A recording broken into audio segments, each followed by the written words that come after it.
Good evening, everyone. Thank you for joining us on a Saturday evening. Today's lecture is called the Macaque in the City, our complex coexistence with urban macaques by Anindya Sinha. Please allow me to introduce him. Anindya Sinha, popularly known as Rana, is primarily based at the National Institute of Advanced Studies and the Transdisciplinary University in Bengaluru.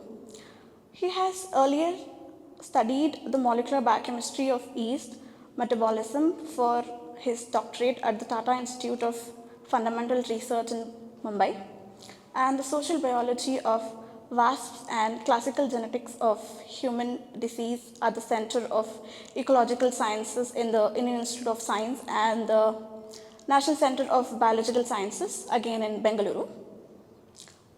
His principal research over the last 3 decades has, however, been on the behavioral ecology, cognitive ethology, population and behavioral genetics, evolutionary biology, and conservation studies, primarily of the non-human primates. His more recent obsession with natural philosophies, urban ecologies, and art heritage and performance studies involve ethnographic exploration and non-human synergisation, human non-human relations, and lived experiences of non-humans, promising unique insights into other than human life worlds of the past, today, and in the future. I welcome Anindya to deliver the lecture. Thank you. Thank you very much for that introduction.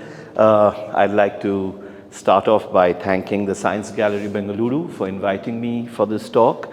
And of course, they asked me to speak about the urban macaques of Bengaluru. However, much of the work that we have done on urban macaques has been in Delhi and Guwahati, which is why I couldn't really speak about Bangalore. However, at that point, SCB told me that what was more important is that much of the work has been done from Bengaluru, which is very true. So all that I will speak about is from this city where I have spent most of my academic life. It's now 34 years that I've been here, and hence I owe a lot to the city for having been able to having allowed me to do the kind of work that I have been doing. There is, of course, a tinge of irony in all of this, because while Bengaluru is the science city, the Silicon Valley of India today, what we tend to forget is that many years ago, it was the garden city of India. And today, very unfortunately, we seem to have lost the gardens. And when I say gardens, I don't mean the gardens, the whole spirit with which I think early Bengaluru flourished has now, in a way, disappeared. Not only physically, but also I think from public memory. And along with the disappearance of these gardens and the relatively relaxed ways of living that even we have experienced in Bengaluru when we first came, there have been other citizens of Bengaluru who have also disappeared, who have quietly made their exit to the extent that we have even forgotten them and we don't remember them. And one such group of who I would call legitimate citizens of the city were the bonnet macaques. And at the time when I first came into Bangalore, that was in 1991, 1st January 1991, we used to see quite a few macaques, and they were not just in Cubbon Park or in Lal Bagh, but they were even on the city walls, on the terraces of houses. But of course, we knew times were changing and that their existence was doomed. What subsequently developed was not only negativity about the macaques on the part of Bengaluru's citizenry, but there were also these other ideas and conceptions that came in of aesthetics, for example.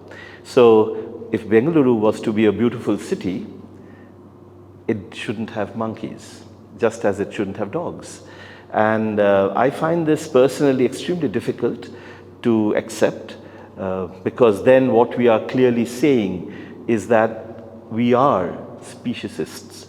We fight being racists, we fight being sexists, but I don't think we have any qualms announcing loudly that only we will stay in the city and not the macaques or the dogs. So on that rather serious note, I wanted to speak about the macaques, and although I might mention Delhi more than Bengaluru, let me tell you that whatever has been happening to the macaques of Delhi has happened, is continuing to happen, and will happen to our macaques as well, if they continue to be here at all. There is another irony, and the irony is that what we seem to have forgotten is a very long history, a very long tradition that India has had with non-human species. I think, and what really marks this difference, and I will stick out my neck and say that the kind of closeness that humans feel towards non-humans in India far surpasses any other community anywhere in the world. And this includes, I would say, even Sri Lanka or Burma or Southeast Asia, who are our neighbors, but where the tolerance, the acceptance of other forms of living seem to be far less than in our own subcontinent. Now, the reason why I think, there are two reasons why I think we are so close to non-humans. The first of this is the fact that our philosophy basically looks at all other species in continuum with ourselves.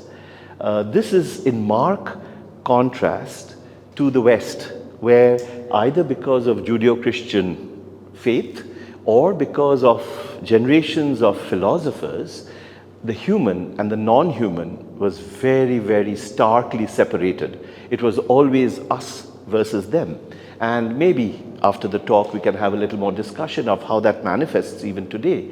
But in our traditional systems, and I would talk about the communities, the indigenous communities, the tribal communities that we share our land with, but again, who we are forgetting over time, I think the closeness with other species is worth talking about and worth rediscovering. I think we need to go back to these traditions, which again, unfortunately, is being swept away with more, I would say, Western thinking, which I'm not condemning, but which I think we have accepted unthinkingly sometimes. But again, we can discuss that. The other, of course, is religion, right? And many of our religious deities, many of the vehicles of our gods and goddesses were non-humans, and that gave them pride of place in our communities, in our belief systems, in our life worlds, as it were.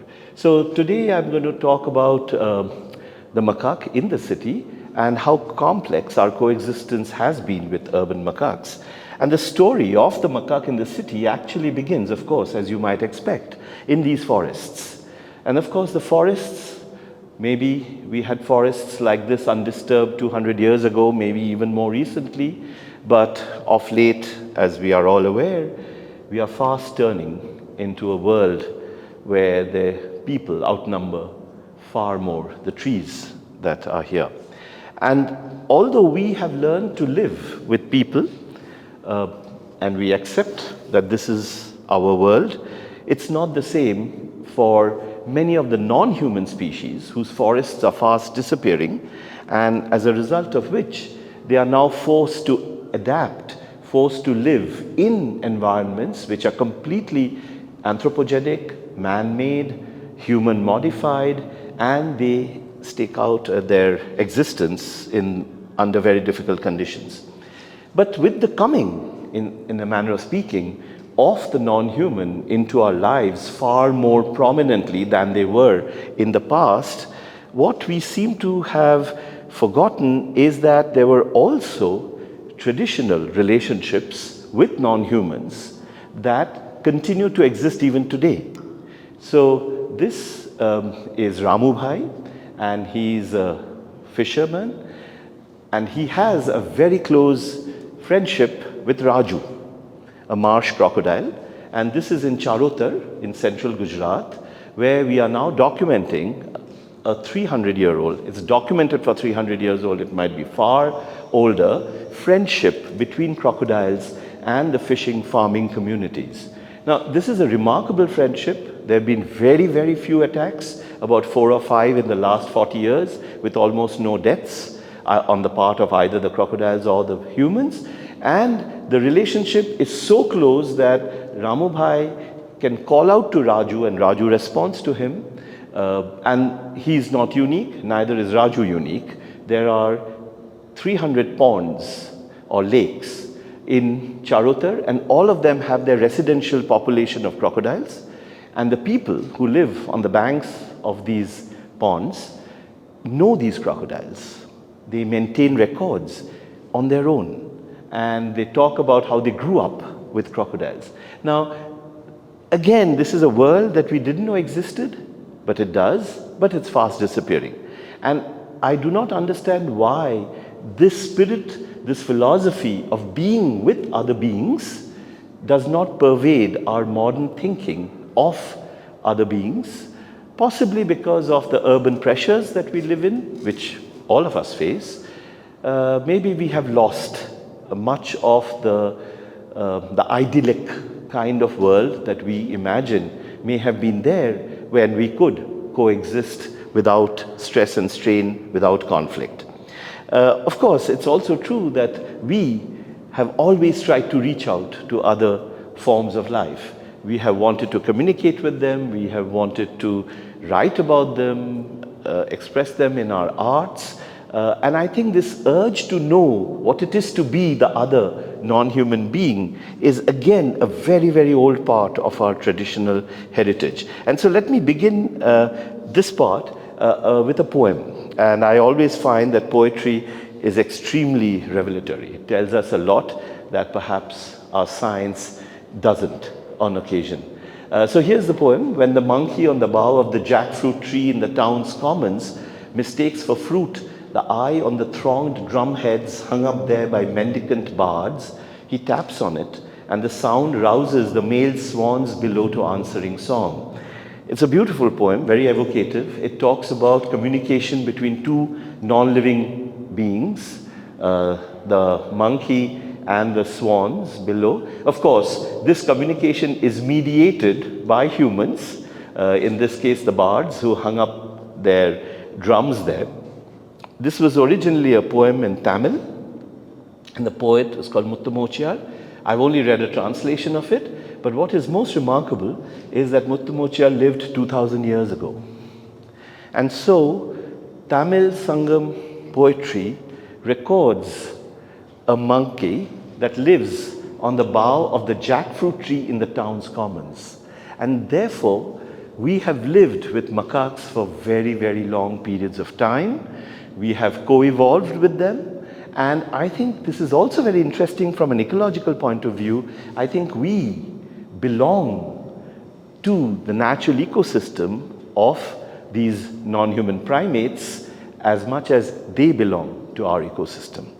And yet, we know so little about them. Right. Now, let me just quickly move to the macaques. I don't want to spend too much time with them. So these are what are called the old world primates, the macaques. It's a genus of old world primate with about actually 24 species now, about 12 species in India, including the Arunachal white-cheeked and Sela macaques. They have the largest geographical range amongst non-human primates. They extend, there's one species which lives in northern Africa, but all the other species extend from Afghanistan in the west till Japan in the east. But what is most remarkable about them, and these are pictures of 5 different species of macaques, they are remarkably flexible in their ecologies, in their behavior, both social and individual, and as a result of this, they have been extremely successful evolutionarily. But we can talk more about the macaques later. Of these macaques, there are 2 species, actually a third one, which I'm not talking about here, the rhesus macaque of North India, the bonnet macaque of South India, and they are interesting because these macaques have a remarkable ability to adapt to almost any kind of ecology, both natural as well as human-made. And not only that, both these species, and along with this the Nicobar long-tailed macaque, which you find on the Nicobar Islands, all these three species have a remarkable innate tendency to move towards human habitations. So if you give, in some sense, very crudely speaking, if you give these macaques a choice between living in the forest and living with people, they prefer to live with people. Now, we still don't understand the inherent biology of these species which allow them to do this, which actually drive them to live with people. But what we do know is that this leads to very stressful relationships at times between people and the macaques right across the Indian subcontinent. I also wanted to point out that both these species, along with the long-tailed macaque, had been called the weed macaques. And that's because the early biologists thought of them as weeds. They are very prolific, they multiply in very large numbers, they've even been called pests, just as other weeds are. But we, in our research group, we decided very consciously to do away with that term because of the kind of value systems that this term had. And we call them either the anthropophilic macaques, the macaques who love people, or we call them the prolific macaques because they multiply at very high rates. Right, but as you might expect, their lives have become so close to ours now that they often, many of these groups and individuals have become extremely dependent on us. But this particular picture is even more poignant because this is happening in the Bandipur National Park, where we've been working now for more than 22, 23 years, and where again the tourists who come to this park have started interacting with the macaques, mainly in the form of throwing out food to them. And although I will not have too much time to talk about it, this I think is an extremely important aspect of the macaques' lives, because this feeding that you see, the hand stretched out and the food given to a group which was otherwise free-ranging, not dependent on human food, we believe marks the beginning of what is called urbanization. And once a macaque has tasted human food, her life has changed forever. And what I would like to also point out in this connection, that it's not just about macaques, it's about all non-living species with which we interact, and whether it's a radio collar that we use in our science to track animals, or whether it's a camera trap, which is a camera that you place because you feel you're disturbing the animals if you're there, so you place a camera where the flash goes on every time the animal walks past and breaks the infrared beam. Synergisation has begun, and no elephant, no macaque, none of their lives will remain the same once this contact has been made. And hence, even though I'm a practicing scientist, one point I would like to make in no uncertain terms is that none of the studies that we do with non-humans is non-invasive, it's not passive. Even if I'm following a group of macaques with a pair of binoculars, which I have done all my life, we are invasive. And the simple way to understand this is to ask whether you would like to be followed for 10 years by someone with a pair of binoculars or looking into every aspect of your life. And if all of you feel that this is not what is likable, why do you think the macaques are okay with it? So in that case, are we ascribing them less powers of observation, powers of wanting to be left alone? Are we? Why? What is the basis of it? And what we've done in the course of our work is actually to look at their cognitive capabilities, which I will very briefly touch upon later in this talk. But let's look at it this way, that we are changing their lives forever every minute that we interact with them. And I think we need to be acutely aware of this, even as practicing scientists. Now, let's look at the social transformations that happened in Bandipur. And I'll again be very quick. Basically, of course, natural food in a deciduous forest like Bandipur in the dry seasons is very sparse and patchy. But more importantly, over the last 30 years, or a little more perhaps, when Ooty became this honeymooners' paradise and the tourist trade from Mysore to Ooty really increased. As the highways go through these forests of Bandipur, Mudumalai and Wayanad, people started throwing out food to the monkeys. Of course, that again is a complex story, but what seemed to have happened, and I'm summarizing about 2 decades of work in one slide, basically the provisioned food from the tourists led to intense competition between females within these groups of macaques. Why am I focusing only on females? Because the bonnet macaque or the rhesus macaque, like many other primates, are female bonded. So females who are born in a particular group live their whole lives in that group and therefore develop very strong relationships with each other. And when people provide food to these females, that bond is tested. Because the competition for that food becomes so high, there's a tremendous amount of strain.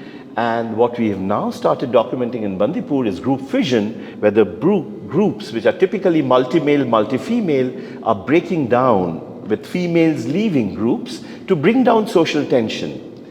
And you end up with small groups of females, and these small groups of females are then monopolized by a single male, as a result of which, over these last 3 decades, in many of the groups in Bandipur and Mudumalai, especially those along the highway, have now developed a new form of social organization. This is social evolution, where we now have a single adult male guarding small groups of females, and these are what are called unimale social organization, and they don't do very well. Now, I will come towards the end of my talk to why they don't do very well, but there are also interesting academic questions that come up here. And one of them is the fact that along with group fission, where groups of females leave a group, we also have started seeing emigration of individual females. Now, this was unheard of, at least in these groups of species, but in this population, we have started to see them. And also what is interesting is we don't know whether this reproduction, the monopolization of reproduction by a single male who takes over a small group of females, is this genetic selection for aggressive males, or is this a cultural tradition? Do individuals learn how to live in small unimale groups versus large multi-male groups? And these are interesting open questions. I just wanted to point this out to you. If you now go back to the group and why this is such a big deal, this change in social organization, what you realize is that macaque sociality is very complex. But whatever I say about macaque sociality is true for humans as well. The complexity in our lives, if you would like to imagine it, comes of course from the level of society, where we have complex groups of individuals of different age, sex, dominance ranks, relatedness, all living together. But as you well know, whether it be macaques or whether it's humans, we have subgroups, temporary alliances, long-term relationships that cut across these categories. And as a result of this, what you find is that any macaque, just like any human, has a complex network of associations and interactions where you have many alternative strategies for survival and reproduction. Why do I talk of survival and reproduction? Because that's the raw material for evolution, right? But this is over space. You have different kinds of associations. All of us do. We have our families, we have our friends, we have our professional colleagues, and your behavioral strategies within each of these networks is extremely different, right? And so it is for the macaques. But over time as well, many of these are long-lived social groups, and individuals can pursue different strategies during their lifetimes. So when you were young, and then you became an adolescent, and then youth, and then you reach maturity, and then you reach old age, your behavioral strategies with the individuals who you live with keep changing over time. And it's exactly the same for the macaques. But there's a second level of complexity that comes into sociality, and that comes from the individual. Because each of us have a rich repertoire of communicative behaviors which facilitates individual expression and allows us to develop complex relationship. all the relationships that each of you have in your lives is unique. Each of them, even the relationship that you've had with your parents may have been different from one another, right? So how are we able to maintain these relationships? How do we build them? How do we maintain them? Sometimes how do we break them down is the capacity that individuals have. And again, the reason I kept talking about you or me in this is because we recognize this immediately. What we don't recognize is that this is true for the macaques as well. And so, when we began our long-term study in Bandipur and Mudumalai, we came to know many individual macaques. These are 5 males from 5 groups.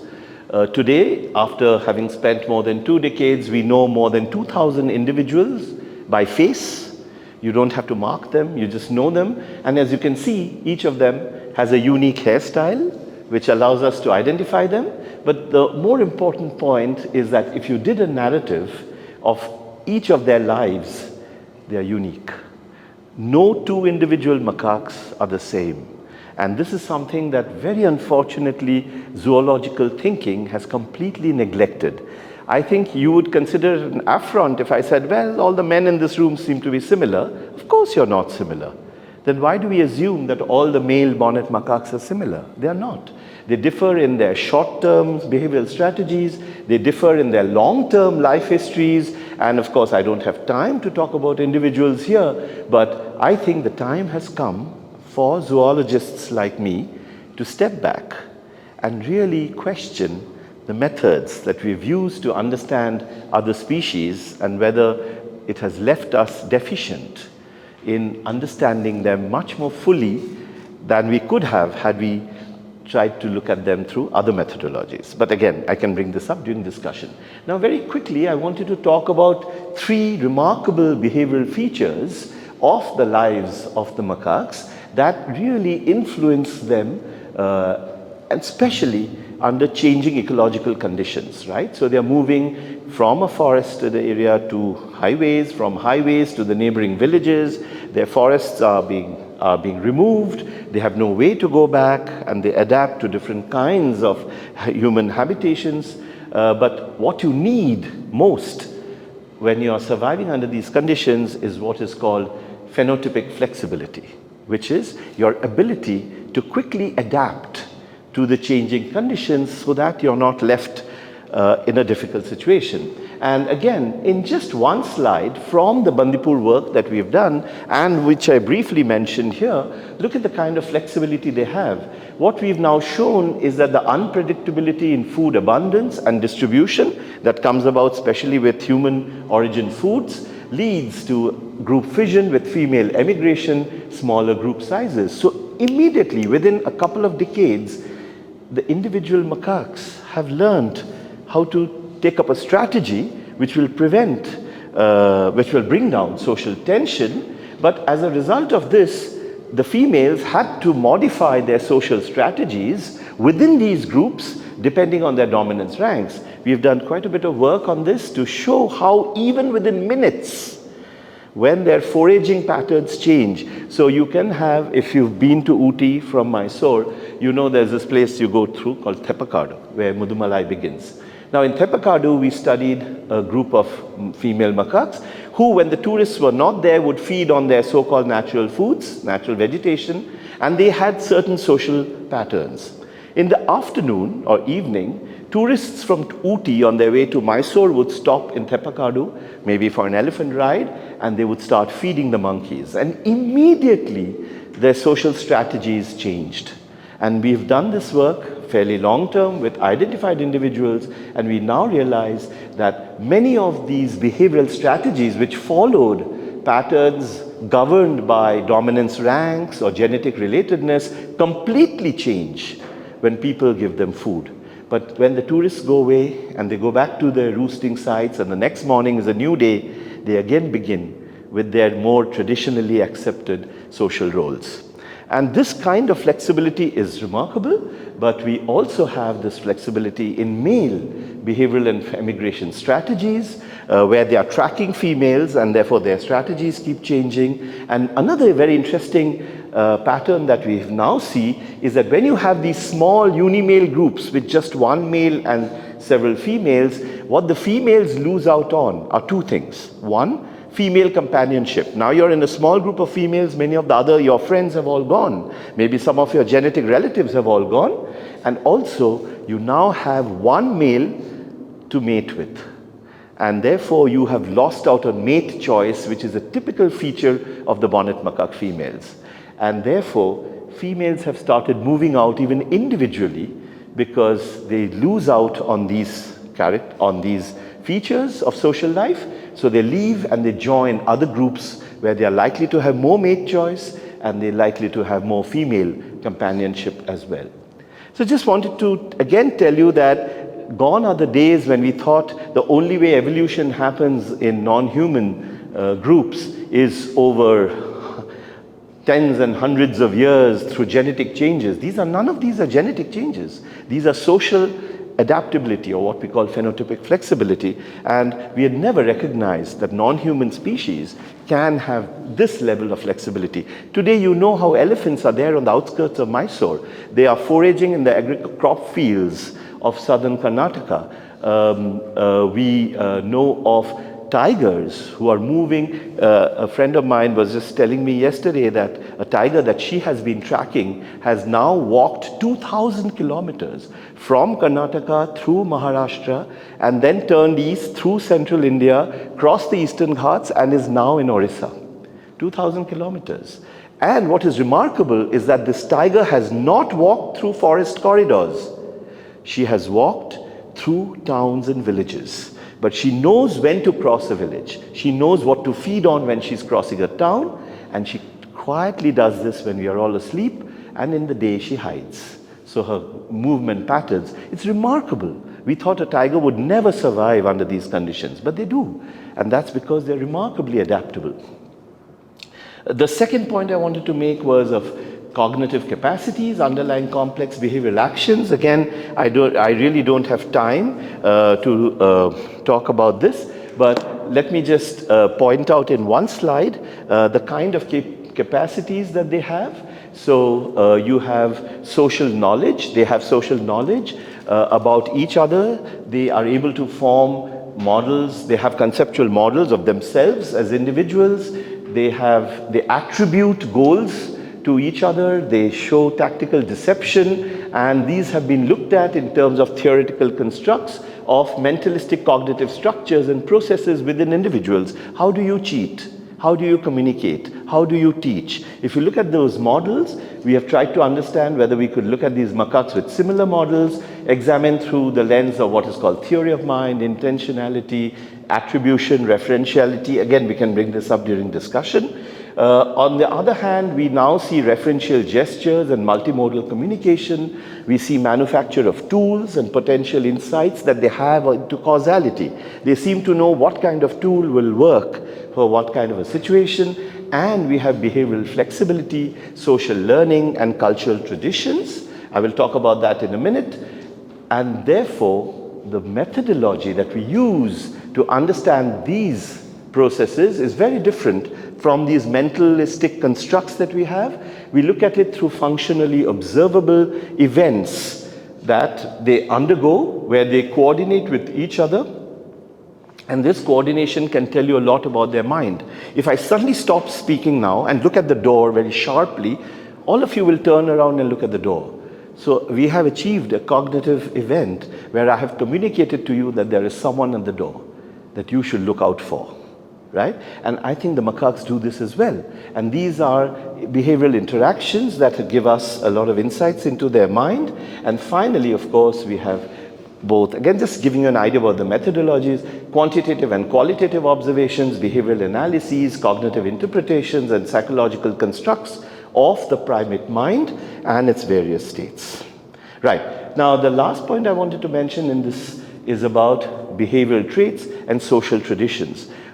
When I'm sure many of you know about Jane Goodall and her work with chimpanzees, when she first reported that chimpanzees were hunting for termites, by putting in sticks into termite mounds and pulling it out, and therefore they were using tools. And there was a culture, tradition of using tools, because the chimpanzees on two sides of a river, the Congo in this case, were using very different techniques to hunt for termites. The first response of the people was that, oh, we now need to change the definition of what it is to be a human, because the humans were tool users. And how can chimpanzees also use tools like us? We are different. We need to be different.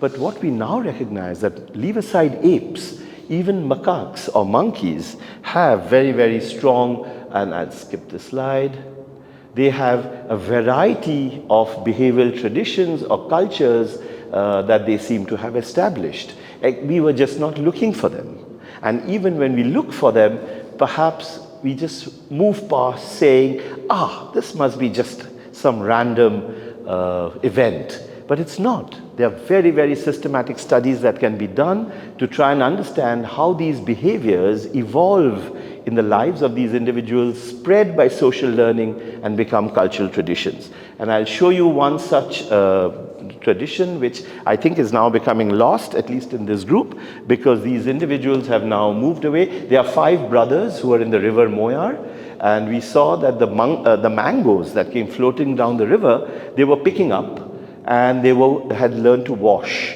But of these 5 brothers who are living here, only 2 of them were doing this. We don't know whether they learned it on their own or whether they learned it from each other, but this is what they do. And I'll just tell you very briefly So here he is with a mango that he has picked up. The mango is covered with slime because it's in the water. It also has a very astringent taste, so perhaps that's why he washes it.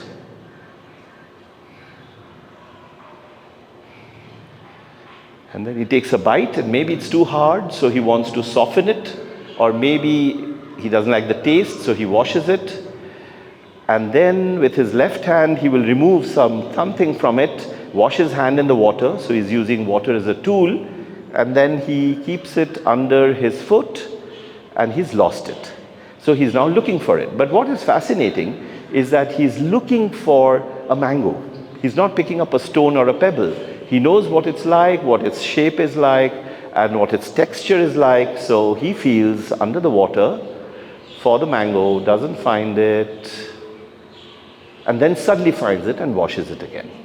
Right? Now this could have been established as a cultural tradition, except that the 5 brothers left the river and moved inland, where they all separated and took up positions in 5 different groups, and this tradition was lost.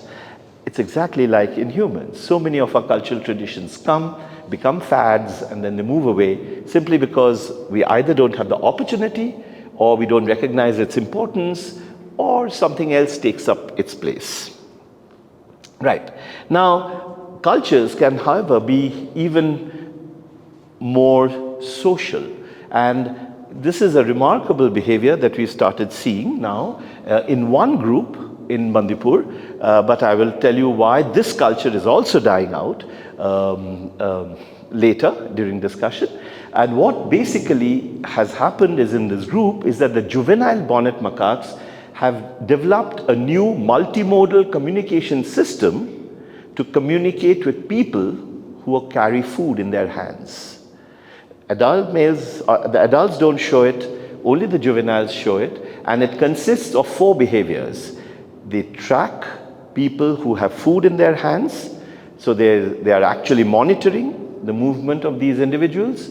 Then they orient, so that whichever direction this individual is looking at, they come to the front because they are trying to make eye contact. The third, while they're doing all of this, they give a call.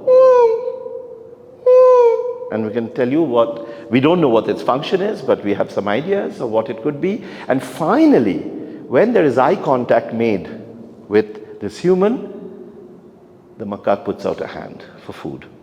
Now, this is remarkable because they don't do it with their own members, with their own other macaques. They do it only with people. And the interesting reason for that is that there is no food sharing amongst these macaques. But people are willing to share food with them. And they have learned this. So here is a video, not a great one, but very faintly you'll hear the coo call, and twice you will see the juvenile put out her hand. No. That's the call they give. There again. And they put out the hand. And they put out the hand again. Yeah, not a great video, but what is again fascinating about this is that this is a very, what we call an affective, which is not just emotional. It's a little more than emotional, but we can bring that up later. There is affective, food requesting, and it's a very human appeal. When you put out a hand, they don't turn their hands the other way around. They put it out the way we would ask for it. They don't give a growl or a grunt. They actually give a coo call. But this is a new call. It doesn't exist typically under these circumstances. It seems to have been adapted from other calls. It could be from a lost call. So it could be a modification of it because you're attracting attention from someone else. Or it could be from a movement coordination call, which females give when they coordinate with each other for movement. So maybe a slightly prolonged version of that to try and coordinate with the human being, right? But what is remarkable is it's unique. It's a multimodal communication system. It's the hand extension gesture is a completely new intentional. It's intending to do it, possibly a referential visual signal never before seen in any wild monkey, displayed by certain juveniles as an alternative behavioral strategy. If you're an adult, you can snatch food, you can scare the food giver, but the juveniles can't do either. So therefore, they seem to have developed a unique strategy, and now it's been established as a distinct behavioral tradition in Camp 2 group, one particular group in Bandipur. Now, very unfortunately for us, this culture is dying out. It's actually good for the macaques, but again, I'll bring that up later. So this culture is dying out as well. All right. So now what I will do is, so all that I talked about is really what we call urbanization. These are all processes by which their lives are changing because of human influences. And they are developing new strategies, new socialities, all under the influence of how people have been changing their lives. And then, of course, you have the macaques in the city. And this is a rhesus macaque. And this posture is, of course, a very aggressive one. And that is typically what you associate with rhesus macaques in Delhi. But there are other aspects of their lives. And again, I don't have too much time. This is the Jama Masjid area. And as you can see, that there has been an appropriation of our infrastructure by the macaques who are adapting, and this is the new arboreality. They may not have their trees and canopies and branches, but they use this mass of electric wires and cables to move across the city. And so they are adapting to our lives in so many ways. And again, I don't have time, but now they are a part of economic and metabolic flows where the idea of food and waste, food for one becomes waste for another, the waste of one becomes food for another. And I'm not talking just about the macaques, but we have very complex urban ecologies, which we are only now really trying to understand from the perspective of the non-human. I will talk about a couple of these stories soon, but if you look at it from the macaques' point of view, there are also what we call jugaad, because they are learning how to adapt to our, as I said, infrastructures, our resources, and they have now developed abilities by which they can acquire resources and other benefits from what typically we would like to keep for our own. But these don't come without their own hazards. They are becoming used to junk food, which people offer them. And as you might expect, a study, not of our own, but a study of a colleague with the Delhi rhesus macaques have now documented obesity, hypercholesteremia, diabetes, and other typical lifestyle disorders in them as well. But behaviorally, their adaptation is remarkable. And here is a video which I wanted to show you. Now, this is from the Jaku temple in Shimla. Some of you may have seen this video. It's remarkable. But what I also love about this video is the commentary, which is, of course, in Hindi, given by a bystander. So some of you who follow Hindi might enjoy it. Otherwise, I can translate for you later. But here it is. ये target lock करके चला है, target सामने है और आपको दिखाता हूँ। ये पूरी प्लानिंग के साथ काम करते हैं यहाँ पे, फुल प्लानिंग अटैक के लिए जाते हुए। ये मूव किया है, टारगेट ये है इनका और ये देखिए मूव किया है और अभी एक्शन के लिए तैयार हैं। और ये आपको दिखा रहा हूँ मैं, ready to action, ready to action and attack. और ये चश्मा लेके ये देखिए जबरदस्त ये अटैक, ये चश्मा जा चुका है और अब 20 रुपये, इसको 20 रुपये का प्रसाद खिलाया जाएगा तो ये चश्मा वापस करेगा। एक जबरदस्त। अब ये देखिए, ये अपने जो इनकी सेफ पॉइंट है उन पे जाके बैठते हैं और अभी आपको पूरी वीडियो दिखाता हूँ। ये देखना जी, ये 20 रुपये का इसको प्रसाद दिया जा रहा है, ये देखो। और ये चश्मा गिरा दिया इसने, ये चश्मा वापस मिल गया। ये जाखू मंदिर में जो मंकी हैं, ये इनका प्रोफेशन है। एक शानदार एक्सपर्ट मंकी हैं, एक जबरदस्त हमारा भी experience. So basically, as you can see, that it's a very complex negotiation that the macaques have learned. What they've also learned is to give value, attribute value to what they're taking. And what the shopkeepers here will tell you is that if they've taken your newspaper or handkerchief, you can just give them 10 rupees worth of prasad. But if they've taken your mobile or your glasses, then they will not return it unless you give them 20 rupees. So clearly this is a barter system which they have learned, and they learn how to negotiate this. Please don't forget that the shopkeepers also benefit. So they most probably are praying that they take your glasses or your mobiles, because then they're able to sell higher value prasad to the tourists. Now, but this is interesting because there are now other more than macaque, as we call them, narratives. There is economic subsistence. This is Mahesh. He sells bananas, again in Delhi. And what he does the first thing in the morning is that he fills up a water body, which is behind this wall, with water. He buys 3 or 4 tankers of water and fills it up because he knows that in summer, if he fills this up, the macaques will come. And once the macaques come, you can be sure that there will be bikers and other people who will stop, buy bananas for the monkeys. In the course of our observations, not a single buyer bought the bananas for themselves. They only bought it for the macaques. And so here is economic subsistence at the margins of the urban, where the macaques make a good living, as does Mahesh. But there are other stories as well. And this is a story where we met a few individuals who found that they rediscovered meaning in their lives by feeding the macaques. And there were at least 2 individuals independently who told. One was a young computer science graduate and the other was a Marwari housewife. And both of them told us that at the time when they had lost faith in living, the macaques brought them back into more functioning ways of exchanging resources, of companionship. And so we call these micro spaces of health. You don't often have to go to a hospital. You can actually, through your interactions with other beings, find solace. And I think these are, again, narratives that have been completely neglected. We hardly talk about it. But they come with what we call ecologies of concern. I will very quickly go through this. You know very well that not only in Delhi, but across the city, in virtually every city, we have got into negative relationships with the macaques.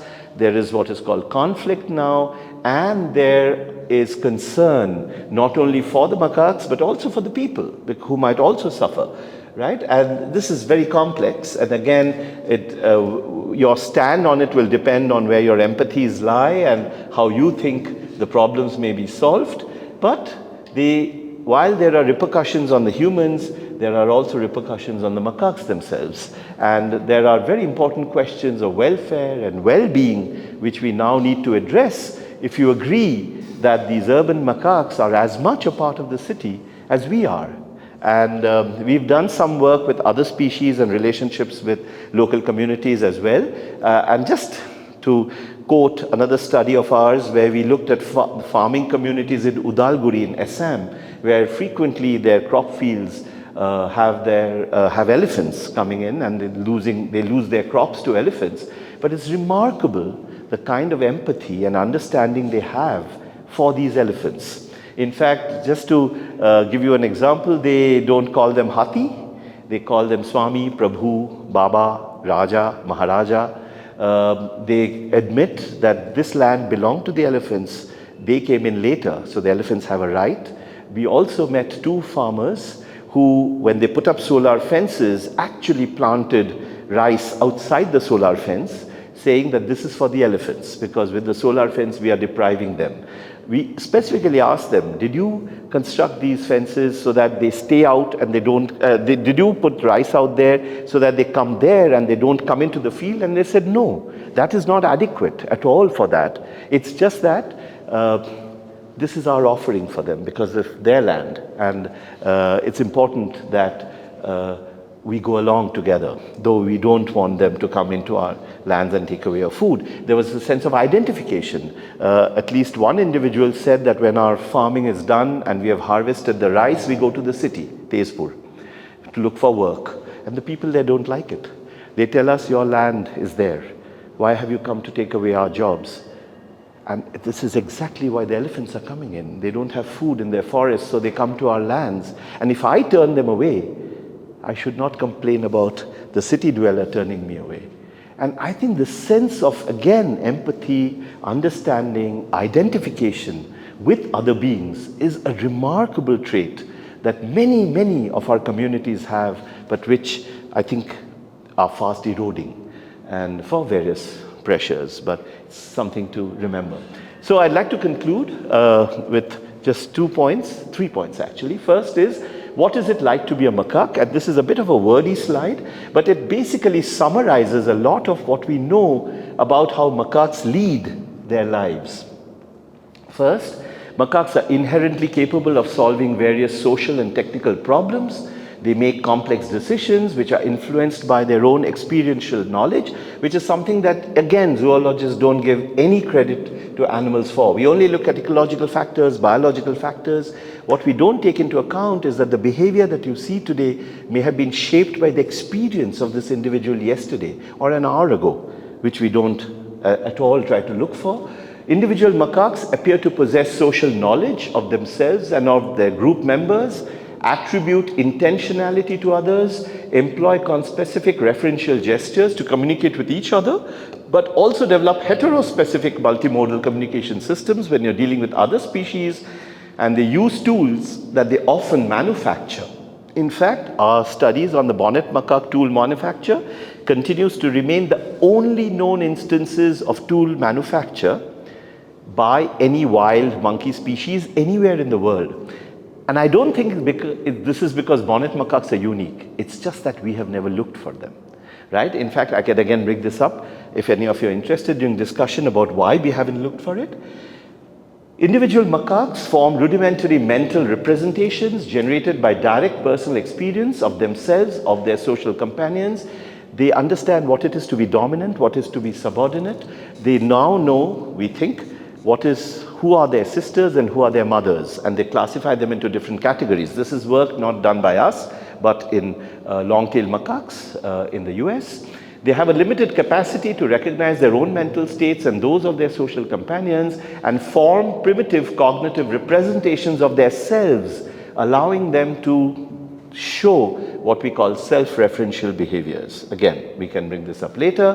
Macaques also appear to be unusual in exhibiting remarkable social flexibility, a wide variety of individual behavioral strategies and cultural traditions established through social learning, all of which enable them to successfully adapt to very different socioecological habitats, including, I should have put this in bold, difficult anthropogenic regimes. Their lives are not becoming easier.